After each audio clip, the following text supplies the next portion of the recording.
Oh, thank you. So, it's my first time ever na makalapag sa domestic arrival sa my new Clark International Airport. Bagong terminal kasi yung luma dun sa kabila dati. So, that's 2019. Sobrang tagal na din.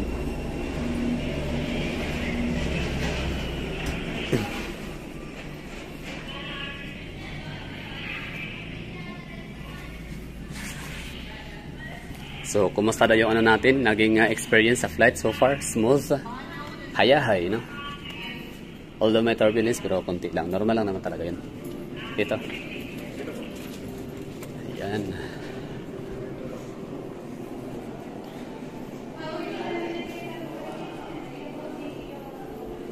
Sayang, no? At umalis yung isang captain. Chika-chika sana konti, no? Pero okay na yun yung isa. Yung first captain ay nakausap ko natin.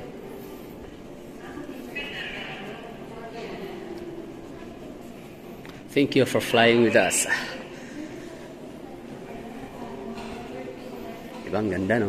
Nice one. Diyan, lapad talaga niya. Pero siyempre, iba pa rin talaga yung topography ng area, no? Kapag may mga, mountainous area, may mga mountainous na, may mga hilly, may mga mountain, mga high-rise. O tawag nito, yung mga bulubundukin. Just like Bacolod, di ba ang ganda? Alam niyo mga gala, maliban dyan, ito talaga yung pinaka-gusto ko ipakita sa inyo. Ang ganda ng view nila dito sa airport. Yung typical baga na dito sa Bacolod Airport, kahit pa sobrang aga mo, no?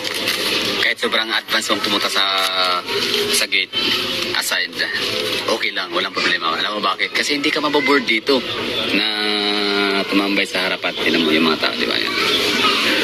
Diba? Lalo kung first time ka, hindi ka maboboard dito na mag-stay dyan sa mga upuan, sa mga benches. Kasi ang ganda ng ng view.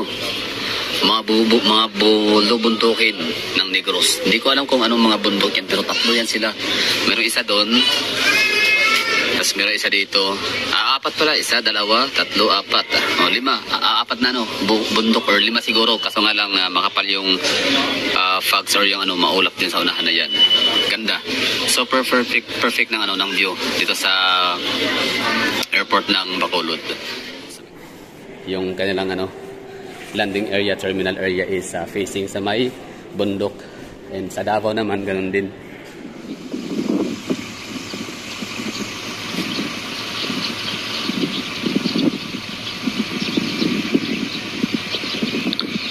Okay, what you are seeing right now is Davao City International Airport, or also known as Francisco Bangoy International Airport.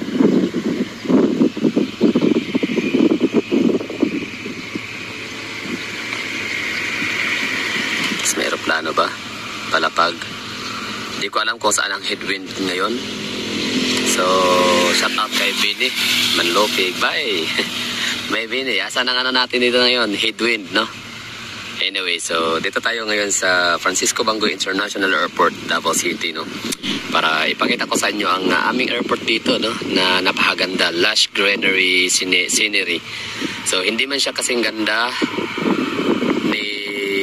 Clark International Airport, hindi man siya kasing ganda ni Mactan International Airport, pero grabe, maniwala kayo sa hindi, ang feelings ko talaga every time na lumalapag yung aeroplanong sinasakyan ko dito sa Davao City is talagang lagi akong nare-renew and nare-refresh yung kahit paanong mga stress, kahit paanong mga problema ang aking bit-bit, no, nadala sa lugar kung saan ako nagmumula. The moment na ako'y makakalapag dito sa airport na to, sa runway na to ng Davao, talagang feeling revived, no?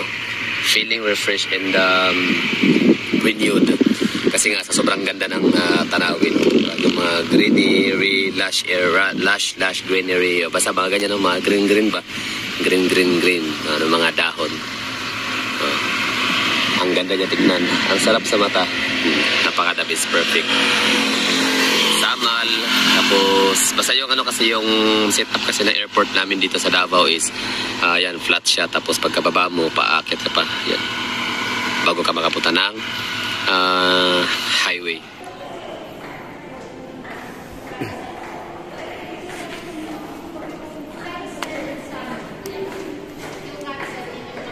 Arrival, baggage claim. Iba pa rin yung ano, view din talaga, no? Kapag may bundok. Yun na nga, just like Davao City, Bacolod, and ano pa? Ano pa ba mga napuntahan natin? Panglao, Bohol, siyempre, the best, no? Iba rin ang kanilang view. Kahit pa hindi ako nakalapag ng araw doon, kahit gabi yun, pero na-anticipate ko siya kung ano siya kaganda. Approaching pa lang sa isla, I mean sa airport. And saan pa ba? Mactan. Sa Mactan, wala akong masyadong hindi siya ganun kaganda ang view ni Mactan Airport. View ha, yung sa surroundings ha, ng airport. Pero sa kanilang terminal, the best, amazing. Napaka-efficient. Tapos ito pa, silent ano sila ha, airport. Ewan ko lang, kumusta ba dyan mga taga Cebu na nanonood ngayon na taga Cebu? Or kahit hindi taga Cebu, as long as nakapag-travel kayo nitong bago lang latest na biyahe ho ninyo sa Mactan, Cebu International Airport. Kung ano pa rin ba siya? Silent airport pa rin ba siya? Silent airport means yung walang walang announcement. Paging, ganito, ganyan. Bound for Iloilo, bound for Davao, please proceed to the lobby now. Okay, so ito yung hitsura ng domestic arrival. At dito yung luggage or baggage claim area. Yan. So, isa talaga sa ating mapapansin, no? Yung mga trolley, kung efficient ba siya, kung gumagalaw ba yung lahat ng gulong. Kasi ang iba hindi. So, matry natin yan ngayon maya. I-check ho natin. Part na ho yan sa review ho natin. Review tour dito sa loob ng Clark International Airport, new terminal. So, syempre iba ang domestic arrival area and international arrival area. So, sana matry ho natin na punta na ulit ngayon dun sa international arrival area. Pero syempre parang bawal yan, di ba? No? So, napaka-spacious, no? Napakalapad, napakaluwag na kailangan arrival area in the baggage claim area.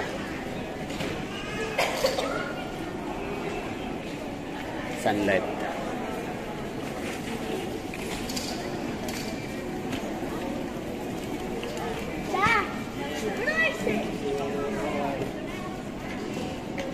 Siyempre check natin, di ba, no? Kung okay ba talaga siya. Tingnan natin. Kasi kung hindi, sa ibig sabihin talaga, normal lang na siguro sa airport talaga yan na hirap siyang hindi lahat ng gulong ay gumagana. Gaya nito, matigas nga, no? Yan, no? Pag itulak, gano'n nga, matigas. So ngayon, tatanungin ho natin si Sir kung bakit. Sir, pwede magtanong, Sir, bakit tila yata lahat ng airport ang mga hirap, may mga gulong talaga na hirap gumulong? Hindi, sir. Gumalaw. Pagka nakaganyan, sir, nakapreno siya. Nakapreno. Ito pala yun. Opo, tanggalin niyo po. Naku naman. Wala siyang preno. Ayun, Diyos niyo Marimar. Salamat, Sir, ha? Sububo tayo po to this video. Ito pala yun.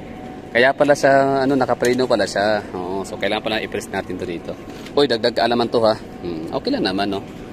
Ganoon talaga, hindi lahat ng bagay ay alam natin, pero siyempre, mas maganda talaga magtanong para malaman. So ito na siya, yan, di ba? Napaka-smooth ng takbo. Kasi lang pala siya, i-press. Yan, press. Now, alam nyo na, ha? Alam nyo na, okay? So, magpasalamat tayo sa kay Kuya at naruan niya tayo kung bakit. Yun pala yun. Okay. So, thank you and proceed tayo sa ibang lugar. Siyempre, tour ho tayo dito. Ibig sabihin, iikutin ho natin yung pinakabuong arrival area dito sa... Pero parang ito yung domestic. So, itong kabila ay international. Maaari, no? Kasi may may pagitan, may pintuan.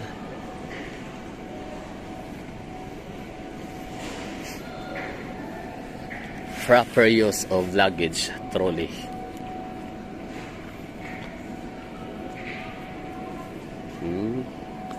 Okay. So, maaaring ito yung international arrival area. Kasi hindi ka makakapasok doon kung wala kang card.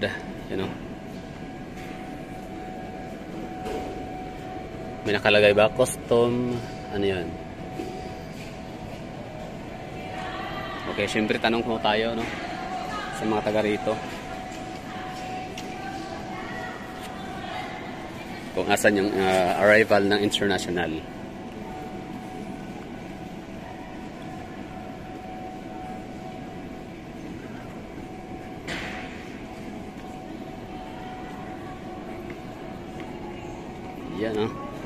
So sabi nila is bawal na daw ano, once nakalapag ka na, nakababa ka na, bawal ka nang umakyat daw ulit dun sa itaas. Pero tingnan natin kasi dati nakaakyat naman tayo kahit hindi tayo passenger, hindi tayo pasahero, wala tayong flight. So ngayon sana makapasok ulit tayo, no, para ma-check ho natin yung taas para makapagkape, makapag-snacks. Oh, ito naman yung area. So, bago pa talaga siya, no? Hindi pa talaga siya fully developed. Hindi pa tapos yung mga facility. Yan, wala pa, empty pa siya. So, ibig sabihin, next flight ho natin, next travel ho natin, maaari ito'y mapunan or malagyan na to ng ano, facility. Makumpleto na to dito. Ganda, oh. Ano ba to? Marble. Yan lang. So, punta pa tayo sa unahan. Ayan, duty free. Review ho tayo dito, ha?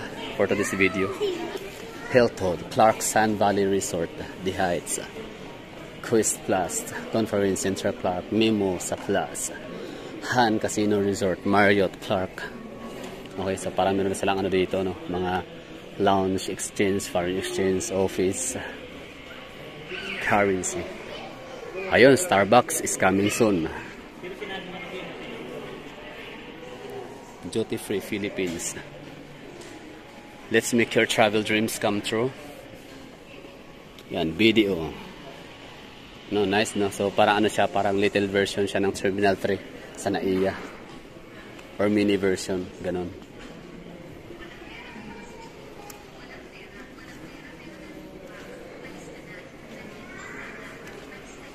Okay, picture natin tong ano, mga Clark to Trinoma. Para meron tayong ano, reference for the future. Pamasahe ito 45. Pwede pala, no? P2P, Dagupan to Clark Airport.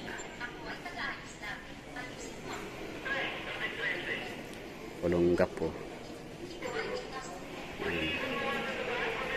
Baguio. Okay, Genesis naman. Okay, basahan na lahat. Pasensyahan nyo na muna. Ano natin to, i-flash lang natin to sa camera. Kasi maganda to, kasi meron talaga naka-flash dito ng mga travels. Ang ganda, napaka-efficient ng lugar na to, ng airport na to. Talagang alam nyo yung dapat na gawin dito para sa mga references, no? Para sa mga taong babiyahe pa sa different destinations, north, south, and central. Victor Ladder. Okay na tayo siguro yan. Kota na tayo dito. Let's go to dito na area. Yan na. So wala na tayong ano dapat puntahan dyan. Ito yung international arrivals. Okay. So that's all for today's video. Sayang pala dapat tayo ay hindi bumaba, no? Na makaakyat ulit para magkape. Makainom ng kape. Oh, ito yung labas pala. Yan. Ito na yung labas. Ito na yung waiting area ng mga tao. Yan. Welcome to the Philippines. So since ito yung ano, international arrival, yan. So dito yung mga nag-aabang para, yan, may mga banner pa sila. Welcome to the Philippines, Irma and Mark. Yan. So dito pwede ang sundo, no? So kahit wala man, meron pa lang ano, upuan, no, for sundo and waiting shade, waiting area. So congratulations, no? Hindi man lahat ng ano, airport ay merong waiting area. For example, Davao City, walang waiting area tayo doon. Pero happy na tayo para sa mga taga-Clark na meron silang waiting area. Meron silang upuan. So doon sa kabila ang domestic, ito naman yung international arrival. Hindi nga na siya aircon, unlike sa may NAIA na ang waiting area, arrival area, waiting area for arrival domestic and international ay air condition, plus ang dami pang mga upuan, plus napakalamig ng aircon, tsaka ang daming mga restaurant, shops, and dines and stores, di ba? So dito naman talagang mainit, no? Kasi walang aircon, open air ho talaga siya. So yun na siguro, tapos na tayo sa ating review. That's all for today's video. Thank you for watching and bye bye. Siyempre.